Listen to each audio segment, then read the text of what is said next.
Hello, my name's Perry Dolling. I work for the Department of Primary Industries and Regional Development based at Katanning. So we're here today to talk about measuring pasture and measuring pasture quantity. An alternative word for measuring the pasture quantity we use is called food on offer, or FOO for short. Now, some of the reasons why we want to measure pasture production, pasture quantity, is firstly to match the animal requirements with the supply of energy from the pasture. Secondly, to more precisely get the supplementary feeding right. And thirdly, feed planning. And a component of feed planning is what the current food on offer is. Another component of that is also stocking rate and the pasture growth rates. So in terms of assessing the food on offer for a paddock, we've got a guide and we've published photos of varying levels of pasture production. Now, this guide is broken into 3 seasons, so at the break of the season, midwinter and into spring. It's also broken up into different pasture types, and so we have a grass pasture, a legume-based pasture and also a mixed pasture. So a second way to assess the food on offer is to do pasture cuts, and it's a much more accurate way than comparing it to photos. And so the first thing to do with this technique is to assess the variability within the paddock.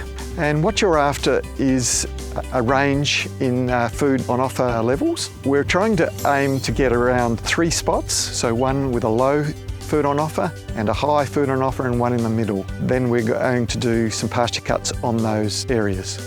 So in terms of determining the food on offer, it's mainly driven by the density of plants and also the height of the plants. And so with these quadrats, areas that we've pegged out, you need to run your hands through just to get a feel for that density and the height of the pasture. So these areas are your calibration cuts, and you need to remember how much FOO is in them. So it's best to either peg out an adjacent area with the equivalent or same food on offer for each of the quadrats, or alternatively take a photo of those spots and so that you can remember how much food there is. The next step is to cut the pasture.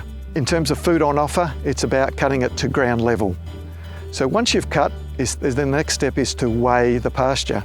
And once we've weighed the pasture, I use a ready reckoner to convert it to dry matter terms. And so we want to convert it to dry matter because water has no energy content. Now, at the start of the season, as a rule of thumb, you're looking at around 90% water. But as we go into the season, then the water content decreases to around 80%.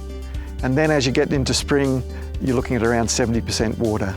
Once we've cut the 3 areas and you've had a good look at the areas, you can consider yourself calibrated.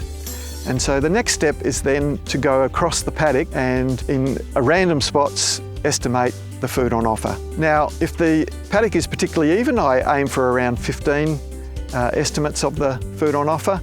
But if it is quite variable, then you've got to increase that number perhaps up to around 20. So the second point in terms of getting accurate food on offer is around pasture composition or species. Now, some species are less palatable to the animal than others.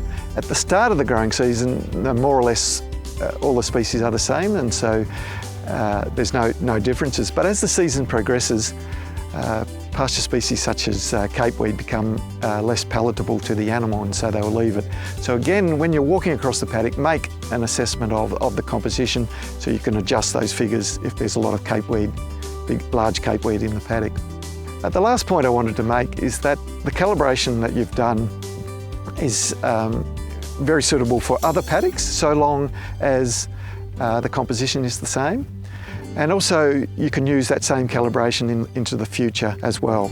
So that wraps up how to measure food on offer for a paddock, and in another video we'll show how to use those food on offer figures to feed budget.